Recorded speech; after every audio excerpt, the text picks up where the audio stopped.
سوال ہے یہ، اور میرے خیال میں اس کی مثال دینے کی ضرورت بھی نہیں ہے، کیونکہ ہم عام زندگی میں لوگوں کے سامنے بھی ہمیں نظر آتا ہے کہ جو بغض حیدر کرار ہے وہ نظر آ جاتے ہیں، اور جو محب ہے، جو شایان حیدر کرار ہے، شیعان حیدر کرار، جو مولا کے چاہنے والے، ان کے نام صرف اور صرف نام لے لیا جائے تو چہرے کھل اٹھتے ہیں۔ یہ مثال کافی نہیں ہے، رسول کی حدیث نظر آتی ہے، جگہ جگہ رسول نے بتا دیا کہ علی بغیر حب علی کے تمام عبادتیں بیکار ہے، تمام روزے، حج، زکوٰۃ، جتنی بھی عبادتیں ہیں وہ اس وقت قابل قبول نہیں ہوں گی کہ جس دل میں علی کی محبت نہ ہو، علی کی ولا نہ ہو۔ تو جب مومنین کی جب عبادتیں ہی رائے گا چلی جائیں، جس دل میں حب اہل بیت نہ ہو، ان کی عبادتیں تو رائے گا چلی گئیں، تو وہ آخرت میں کیا مقام ہوگا؟ تو یہ ہم بخوبی جان سکتے ہیں کہ جب ہماری تمام مشقتیں رہ جائیں گی، وہ جسمانی طور پہ روزہ رکھ لیں، نمازیں پڑھتے رہیں، پوری پوری رات سجدے میں پڑے رہیں، مگر اگر دل میں حب اہل بیت نہ ہو، حب علی نہ ہو، تو یہ رسول نے بتا دیا کہ وہ سب بیکار ہیں۔ تو آخرت تو نظر آ گئی، مگر دنیا میں بھی کہ جن کے دلوں میں حب علی نہ ہو وہ ہمیشہ ذلیل و خواری رہتے ہیں، وہ ہمیشہ رسوا ہی رہتے ہیں، کیونکہ یہ وہ ہستیاں، یہ کوئی عام ہستیاں نہیں ہیں، انہیں ہم نے اور آپ نے امام نہیں بنایا، یہ وہ امام ہے کہ جنہیں پروردگار عالم نے منتخب کر کر علم لدنی کا مالک بنا کر اس دنیا میں بھیجا ہے۔ ہم اور آپ تو اس دنیا میں آ کر سیکھتے ہیں، یہاں آنے کے بعد ہم علم حاصل کرتے ہیں۔ یہ وہ ہستیاں ہیں کہ پیدا ہی امام ہوئے ہیں، یہ علم لے کر آئے ہیں، علم میں راسخون لے کر آئے ہیں، یہ وہ ہستیاں ہیں، اور خدا نے ان کے ذکر کو بلند کیا ہے، خدا نے ان کے مرتبے کو بلند کیا ہے۔ یہ کوئی عام ہستیاں نہیں ہیں، یہ وہ ہستیاں ہیں کہ جن کی شان میں پروردگار عالم نے آیتوں کا نزول کر کے کلام بلاغت کو مکمل کیا۔ بے شمار آیتیں نازل ہوئی ہیں اہل بیت کی شان میں، کہ جن میں مولائے کائنات کی شان میں اہل سنت اپنی کتابوں میں لکھتے ہیں کہ فقط 1000 آیتیں نازل ہوئی ہیں مولا علی کی شان میں۔ مگر اگر ہم سے پوچھا جائے، ہم معرفت کی نگاہ سے قرآن کو پڑھتے ہیں تو پورا قرآن اہل بیت کی مدح کرتا ہوا نظر آتا ہے، جگہ جگہ۔ سورہ دہر کو دیکھ لیجیے آپ، اہل بیت کی شان میں نازل ہوئی ہے۔ حالت رکوع میں زکوٰۃ دینے والا کون ہے؟ عمل پہلے ہوا، آیت بعد میں نازل ہوئی۔ بلکہ اگر یہ کہا جائے کہ یہ وہ ہستیاں ہیں کہ انہوں نے آیت پڑھنے کے بعد عمل نہیں کیا، بلکہ ان کے عمل کو دیکھتے ہوئے پروردگار عالم نے آیتوں کا نزول کیا ہے۔ حالت رکوع میں زکوٰۃ دی، آیت قصیدہ پڑھتی ہوئی نازل ہوئی۔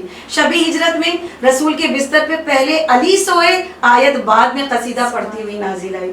یہ ہے وہ ہستیاں، تو ان سے جو محبت رکھے گا، ان سے جو مودت رکھے گا، وہ دنیا میں بھی فلاح پائے گا اور وہ آخرت میں بھی فلاح پائے گا۔ اور چاہے وہ ہماری عبادتیں قلیل ہی کیوں نہ ہو، مگر بے حب علی وہ تمام بیکار ہو جائیں گی۔ قلیل عبادت ہو اور اگر دل میں ولائے علی ہو تو وہ قلیل عبادت بھی اجر کثیر کا درجہ رکھتی ہیں۔ اور جن کے دلوں میں محبت نہیں ہے، بغض نہیں ہے، دیکھنے کو نظر آتا ہے کہ ان کو بڑا عالیشان مرتبہ ہے، جو سمجھتے ہیں وہ، مگر کہیں نہ کہیں آپ اسی دنیا میں دیکھ لیجئے، میں نام نہیں لینا چاہتی مگر بہت بلندی پر گئے، مرتبہ پایا، مگر اسی دنیا میں ذلیل و رسوا ہوئے، اسی دنیا میں ان کو خواری ہوئی، ذلیل ہو گئے، رسوا ہو گئے، اور وہ بری طرح سے شکست بھی پائی ہے ان لوگوں نے، مگر کیا کہ پھر بھی معرفت حاصل نہ ہو سکی اور مانتے نہیں ہیں۔ اتنا بغض ہے کہ نام علی میں جب ہم کوئی بھی سورہ کا تلاوت کرتے ہیں تو آخر میں کیا کہتے ہیں؟ صدق اللہ العلی العظیم۔ یہ بغض ہی تو ہے کہ علی کو ہٹا دیا، صدق اللہ العظیم، حالانکہ علی تو خدا کا نام بھی ہے، مگر بغض کی انتہا دیکھیے کہ اس آیت میں سے علی ہٹا دیا گیا۔ یہ کیا ہے؟ مگر یہ بغض جو ان کے چہروں پہ بھی نمایاں ہوتا ہے، ان کی دنیا بھی خراب ہے اور ان کی عاقبت بھی خراب ہے۔ بے شک، بہت خوب آپ نے سمجھایا کیا کہنے۔ بے شک حب علی کے بغیر یہ دل مردہ ہے اور ہماری عبادتیں زائل ہو جائیں گی اگر ہمارا دل ہی مردہ ہوگا، اس میں امام کی محبت نہ ہو، اہل بیت کی محبت نہ ہو۔ تو ناظرین کرام، آپ نے سنا کیا خوب انداز میں قرآن نے سمجھایا کہ جو مولا نے اپنے خطبے میں ارشاد فرمایا تھا۔ اب ہم اپنے پروگرام کے دوسرے حصے کی طرف پہنچتے ہیں، جہاں ہم یہ سمجھیں گے کہ خداوند متعال مولا علی کی شان میں یا جو مولا نے خطبہ ارشاد فرمایا اس سے ریلیٹ کیا ہمیں تنبیہ کرا ہے یا کیا آیت نازل کرا ہے خداوند متعال، اور اس پہ ذرا روشنی ڈالیں۔ جی خواہر، رسول خدا نے، اور قرآن کی سورہ شورى کی آیت ہے کہ قُلْ لَا أَسْأَلُكُمْ عَلَيْهِ أَجْرًا إِلَّا الْمَوَدَّةَ فِي الْقُرْبَى، یہاں لفظ مودت کیوں استعمال کیا؟ رسول نے محبت کیوں نہیں کیا کہ میرے اقربا سے محبت کرو؟ میں اجر رسالت کچھ نہیں چاہتا سوائے اس کے کہ میرے اقربا سے مودت کرو. لفظ محبت بھی استعمال کر سکتے تھے، مگر محبت کیا ہے؟ کبھی کم ہو جاتی ہے، کبھی زیادہ ہو جاتی ہے. محبت کبھی بڑھ جاتی ہے، کبھی ختم ہو جاتی ہے. مودت کیا چیز ہے؟ آئیے میں ایک مثال دیتی ہوں. مچھلی کی مثال لے لیجئے کہ پانی اس کے لیے کیا ہے؟ یہ اس کی مودت ہے کہ مچھلی کو اگر پانی سے نکال لیا جائے تو اس کی حیات ختم ہو جاتی ہے، زندگی تمام ہو جاتی ہے. وہ پانی اس کے لیے حیات ہے. تو بس مودت کیا ہے کہ مودت بھی یہی ہونا چاہیے. رسول خدا کیا کہہ رہے ہیں کہ میں اجر رسالت کچھ نہیں چاہتا، مجھے تم سے کچھ نہیں چاہیے سوائے اس کے کہ میرے اقربا سے مودت کرو.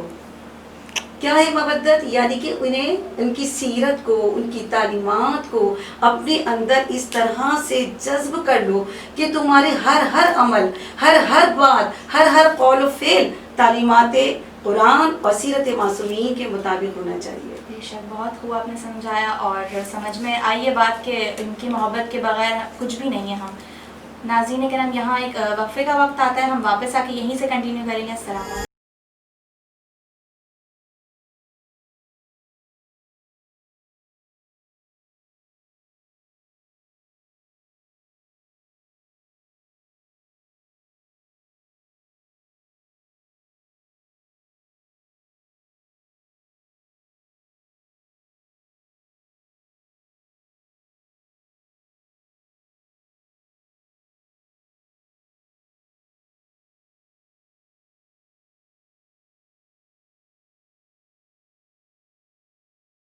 ناظرین اکرام، ہم وقفے سے واپس آ گئے ہیں اور بات کر رہے تھے خطبہ 107 کی، جس میں مولا کرام نبوت کے شجرے کی بات کر رہے تھے کہ ہم نبوت کا شجر رسالت کی منزل ہے. اب خدا کیا فرما رہا ہے؟ سورہ شورى آیت نمبر 23 کو ہم ڈسکس کر رہے تھے. خوار جو کہہ رہی تھیں کہ خدا کہہ رہے ہیں کہ وہ کچھ اجر رسالت نہیں چاہتا سوائے اس کے کہ اس کے اقربا سے مودت کرو.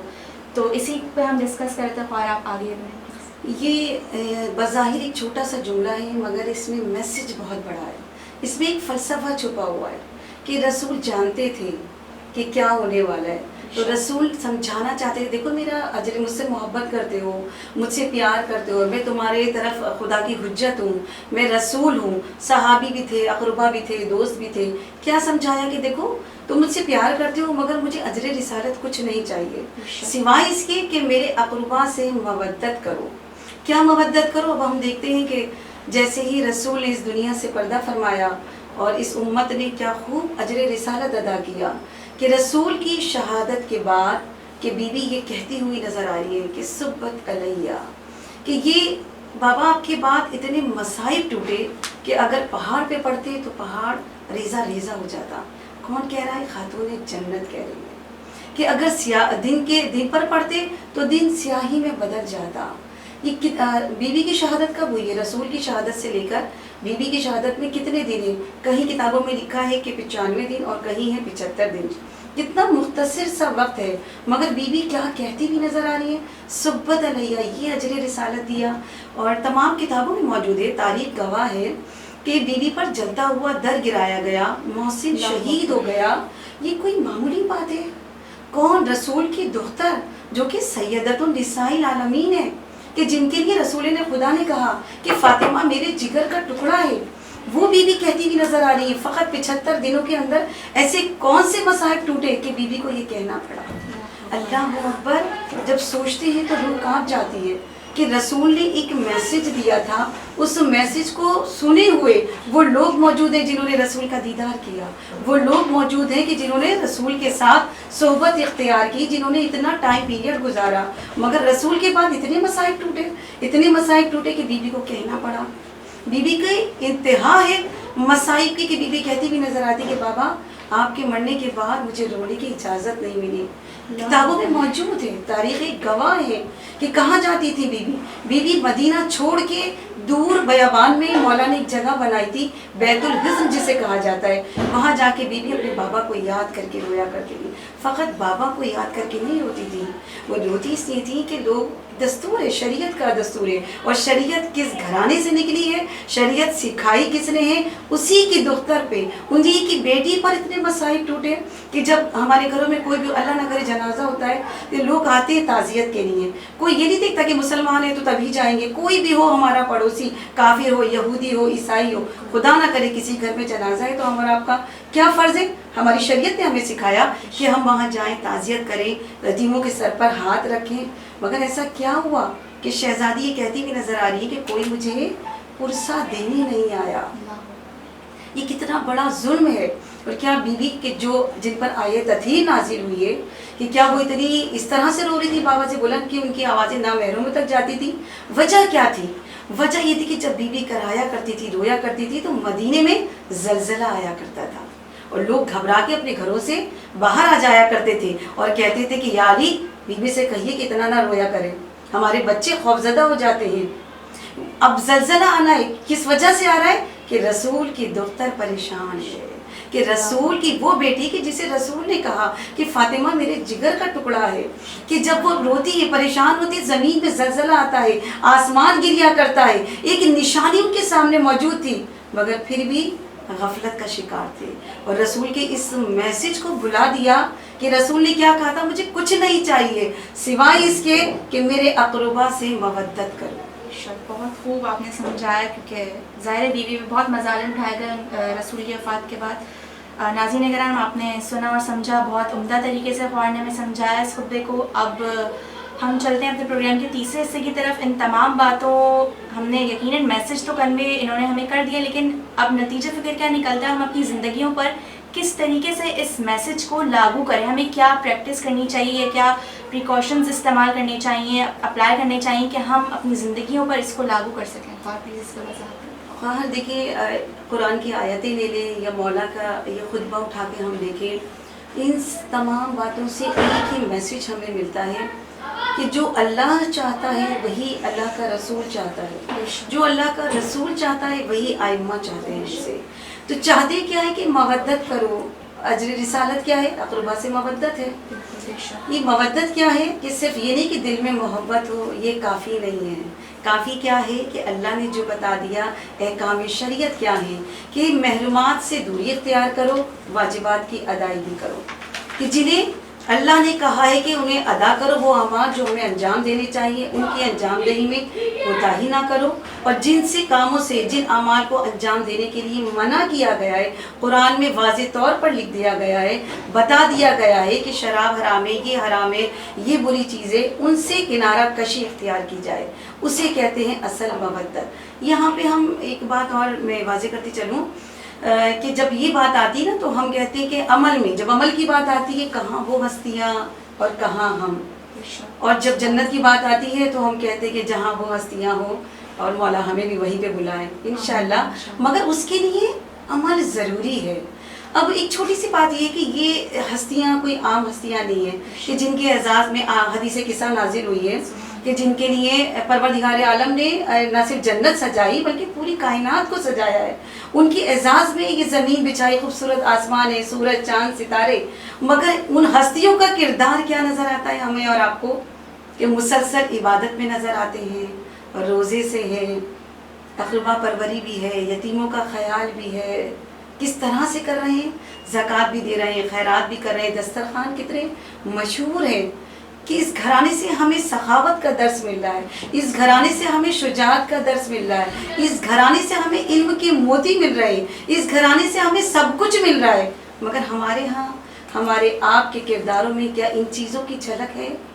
آج ماہ رمضان کے یہ جو ایام ہیں ان میں ہم اور آپ کا طریقہ کیا ہونا چاہیے کہ ہم زیادہ سے زیادہ دوسرے لوگوں کی بھی فکر کریں، اپنے ساتھ ہم ان کا بھی خیال کریں. صرف نماز روزہ کافی نہیں ہے، نماز روزہ اپنی جگہ ہے، وہ عبادتیں اپنی جگہ ہے، مگر ان کے ساتھ اس گھرانے نے جو سکھایا کہ اپنے قاتلوں کو بھی شربت پلا رہے ہیں. چوتھے امام کے جو اپنے کڑیل جوان کے قاتل کو جانتے پہچانتے ہیں، اس کی تواضع کر رہے ہیں. اتنی تواضع کی کہ وہ ایک مرتبہ سر جھکا کے کہتا ہے کہ شاید مولا آپ نے مجھے پہچانا نہیں. تو چوتھے امام نے کیا کہا؟ اللہ اکبر، کہ میں کیسے بھول سکتا ہوں کہ تو میرے کڑیل جوان علی اکبر کا قاتل ہے. وہ لرزنے لگا مولا نے کیا کیا؟ اسے پناہ بھی دی، وہ مسافر تھا، اسے پناہ بھی دی، غذا بھی دی، اس کی خواتین کو مستورات کو حجابوں میں رکھا، کتنا اہتمام کیا مولا نے. یہ کوئی عام بات نہیں ہے. ہم مولا کے چاہنے والے ہیں، ہم کس کی پیروی کر رہے ہیں؟ میرے اور آپ کے کرداروں میں اہل بیت کے کردار کی جھلک نظر آنی چاہیے، اور ہمیں تربیت کرنے کے لیے اس سے بہتر کوئی اور موقع نہیں ملے گا.